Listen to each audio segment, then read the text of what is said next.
मैं नहीं दे सका। I will give you somewhere, that's why. Okay, Bismillahirrahmanirrahim. Dear students, today we will discuss chapter number 2 of first year chemistry, in which the main topic is Graham's law of diffusion. Before understanding this topic, Graham's law of diffusion, the word diffusion must be clarified कि आखिर ये diffusion होती क्या है और किस तरह से हम इस लॉ को डिस्कस करेंगे, ये आपके लिए बड़ा ज़रूरी है। On the right side of my screen मैं आपको एक सिचुएशन देता हूँ कि लेट्स से आपने एक फ्रेगरेंस को यहाँ से स्प्रे किया विद इन अ रूम। ये जो फ्रेगरेंस के ड्रॉपलेट्स होते हैं या फ्यूम्स होते हैं, जो through out the room spread होना शुरू हो जाते हैं। गैस के पार्टिकल्स जब रूम में मौजूद एयर में मिक्स हो जाते हैं तो मैं कहूँगा कि फ्रेगरेंस जो है वो रूम की गैस में डिफ्यूज हो गई है। ये एक बात है। लॉ डिफ्यूज को समझने के लिए एक और एग्जांपल भी दी जा सकती है कि let's have you have a beaker, inside it there is some quantity of water, और आपने इसमें किसी भी इंक को, रेड या ब्लू इंक को आपने इसमें ड्रॉप कर दिया। आप ये देखेंगे कि ब्लू कलर या रेड कलर इनका जो है वो through out the water surface, water body spread होना शुरू हो जाएगा। ये भी डिफ्यूजन है, बट डिफ्यूजन इन लिक्विड है। ये भी डिफ्यूजन है, बट ये डिफ्यूजन इन गैस है। ग्रेहम्स लॉ डिफ्यूजन इन गैसेस को डिफाइन करता है। पहले तो आप ये क्लैरिफाई कर लें। यानी एक गैस जब किसी और गैस में मिक्सअप हो जाएगी तो हम कहेंगे कि डिफ्यूजन हुआ है। किसी एक गैस का किसी दूसरी गैस में मिक्स हो जाना डिफ्यूजन है। इसी बात को हम इस डायग्राम में देखते हैं। मैंने आपके सामने ये दो सिलेंडर्स बनाए हैं। इसके अंदर एक गैस ये रही, मैं उस गैस के पार्टिकल्स यहाँ ड्रॉ कर रहा हूँ, और दूसरी गैस ये रही, ये उसके पार्टिकल्स है।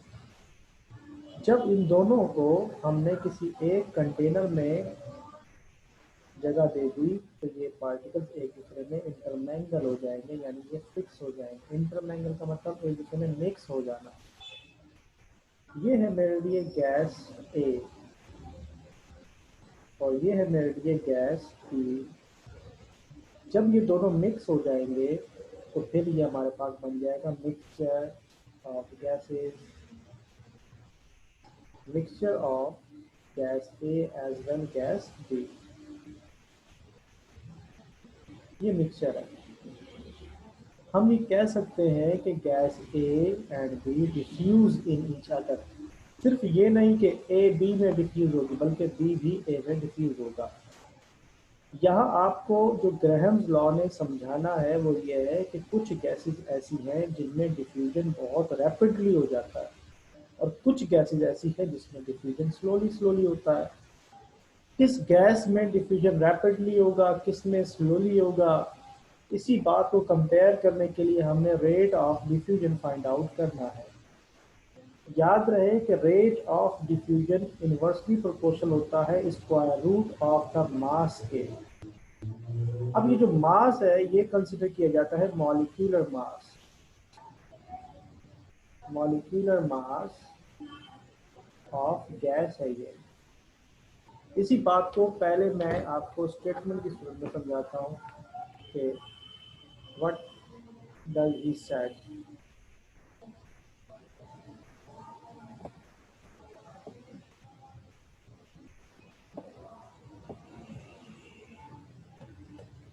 According to Graham's law of diffusion, the rate of diffusion of a gas is inversely proportional to the square root of the mass or density of the gas। इसका कुछ मतलब है वो क्या मतलब है थोड़ी देर में आपको वो भी समझाते हैं। ये इसका स्टेटमेंट है। इस स्टेटमेंट को अब हम जरा मैथमेटिकली देखते हैं। देखो इसका मैथमेटिकल जो रिप्रेजेंटेशन है वो ये है कि जो रेट ऑफ डिफ्यूजन है वो आर से रिप्रेजेंट होगा। ये इन्वर्सली प्रोपोर्शनल, जो चीज़ इन्वर्सली प्रोपोर्शनल होती है वो 1 अपॉन में आती है, और square root of the mass है। या तो आप मास कह दें या आप डेंसिटी कह दें, बात इसमें एक ही रहती है। मैं मास को लेके इसको आगे बढ़ाता हूँ। अगर मैं प्रोपोर्शनैलिटी की साइन को हटाऊंगा तो इक्वल आएगा और हमें कोई ना कोई कांस्टेंट देना होगा। इस लॉ में याद कर लीजिए कि हम जो कांस्टेंट है वो 1 लेते हैं, इसलिए यहाँ पर कोई और तब्दीली वाकई नहीं हुई। यह है डिफ्यूजन के लॉ का formula.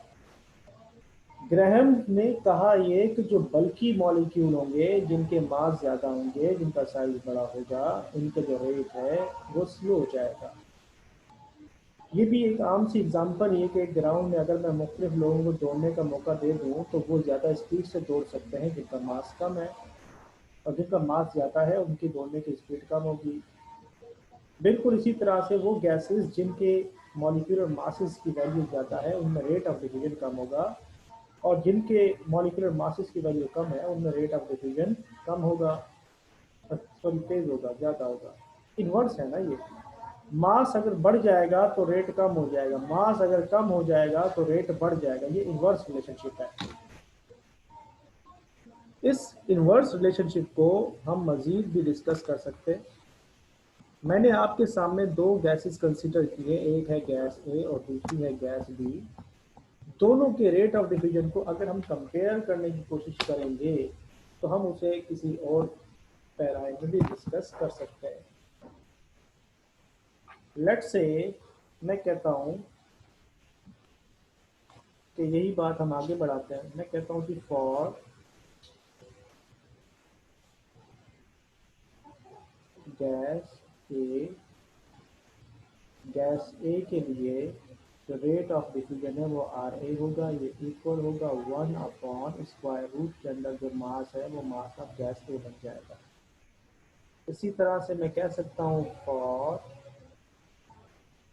Gas B, rate of diffusion of B will be equal to 1/square root of mass of B.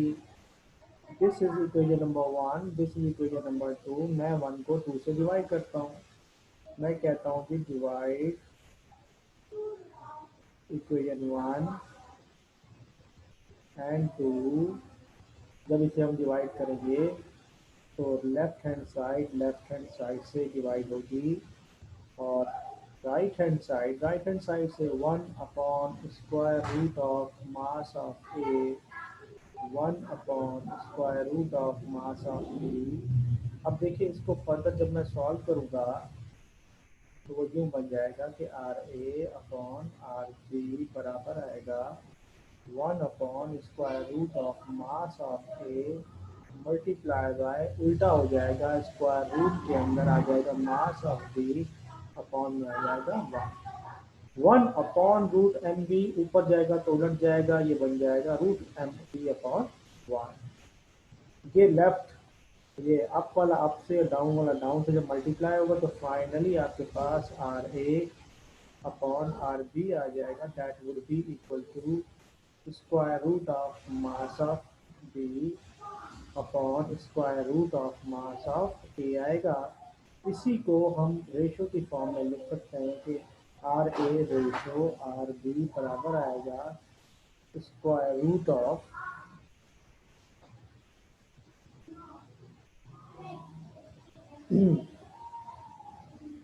Square root of mass of B, और फिर आएगा रेशो के साथ square root of mass of A. अच्छा, या आप इसको यूँ भी कर सकते हैं कि एक स्क्वायर रूट के अंदर दोनों को ले लें, mass of B upon mass of A. ये भी फार्मूला दुरुस्त है, ये फार्मूला भी दुरुस्त है, ये फार्मूला भी दुरुस्त है। ग्रैहम्स लॉ ऑफ डिफ्यूजन अगर एग्जाम में आएगा तो बेटे आप यही काम करेंगे जो मैंने आपकी स्क्रीन पे किया है। If you have any question then you can ask me now.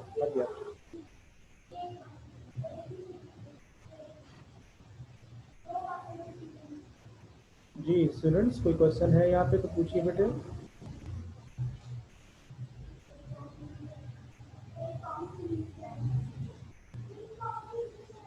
क्या बात है, कोई बात नहीं कर रहा? No, sir. Hitesh, do you have any question?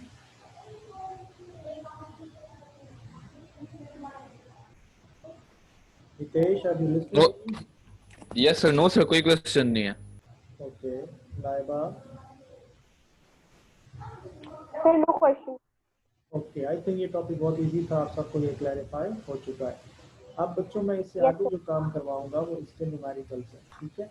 मैं इसका एक एज्यूम करके न्यूमेरिकल कराता हूँ, बाकी आप प्रैक्टिस बुक के क्वेश्चन से करेंगे। ठीक।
मेरा Vaniya,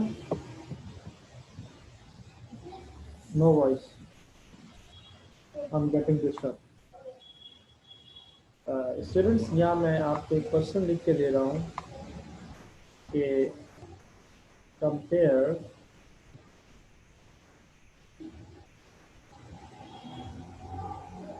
rates of diffusion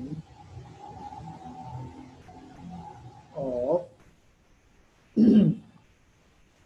helium and methane, ये दो गैसेज हैं, इनके रेट ऑफ डिफ्यूजन को हमने कंपेयर करना है। बच्चों, इसमें इस बात का ख्याल रखा जाएगा कि पहले सवाल में किसका जिक्र किया गया, बाद में किसका जिक्र किया गया। जो पहले आएगा वो आपके लिए ए है, जो बाद में आएगा वो आपके लिए बी है। इसका कोई डेटा नहीं बनेगा, कोई वैल्यू गिवन नहीं होती, डायरेक्ट आप इसका फार्मूला डिजाइन करेंगे। हमारे पास फार्मूला होता है R A upon R B का। यहाँ ए नहीं है, जो पहली गैस है वो हाइड्रोजन है, तो यहाँ मैंने H2 लिख दिया। दूसरी बी नहीं है, CH4 है, तो मैंने CH4 लिख दिया। ऊपर मास आएगा CH4 का और नीचे मास आएगा हाइड्रोजन का। क्या ये बात सबको समझ में आ गई है बच्चों? यस नो में जवाब दो। Yes sir. Yes, sir.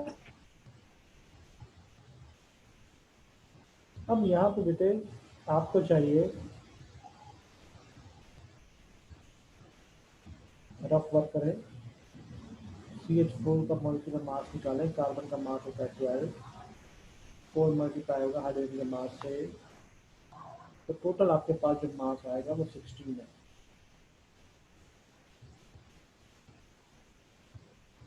H2 के लिए ये मास आएगा 2 है।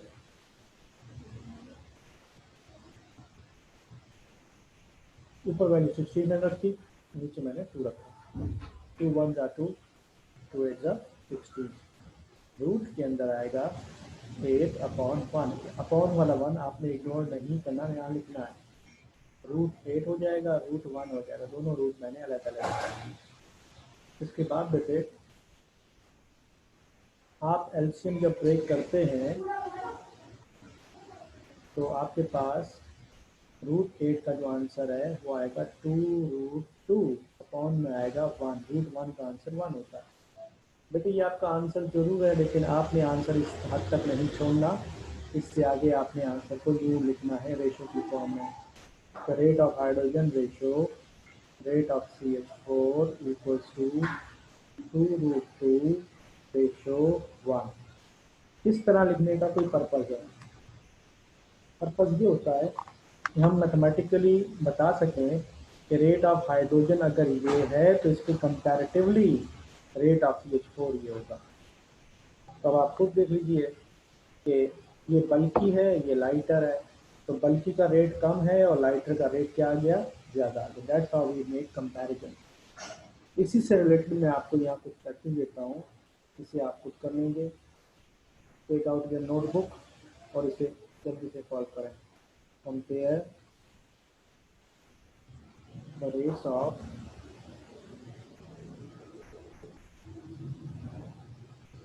डिफ्यूजन बिटवीन, नंबर 1 में आपको देता हूँ CO2 and H2O। H2O steam की फॉर्म में गैस होती है, इसलिए ये भी हो सकता है।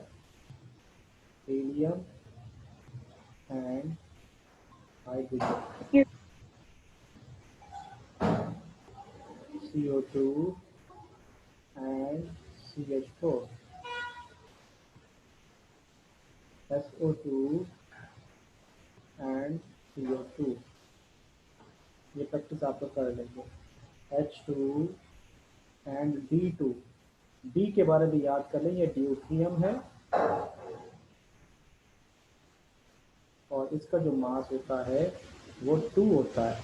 तो 2 जब 2 से मल्टीप्लाई होगा तो टोटल जो मास है आपके पास वो 4 हो जाएगा। H2 का ये आइसोटॉप है जिसका मास 2 होता है।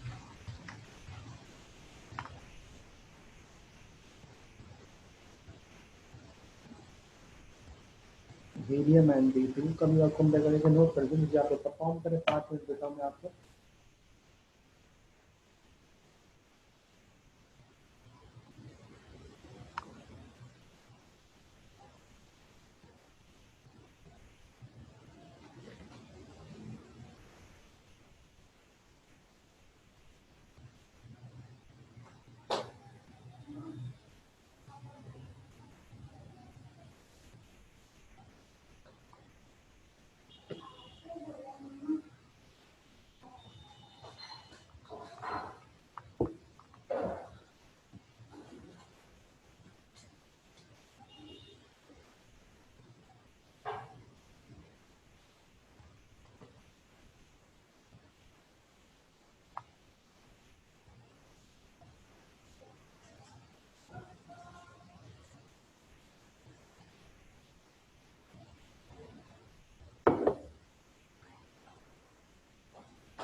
जी बच्चों मुझे बताइएगा, कर पा रहे हैं आप लोग?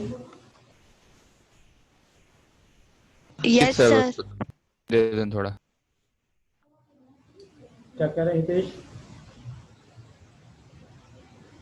5 मिनट में सॉल्व कर रहे हैं। करें करें, मैं वेट कर रहा हूँ, बढ़िया।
Hello students,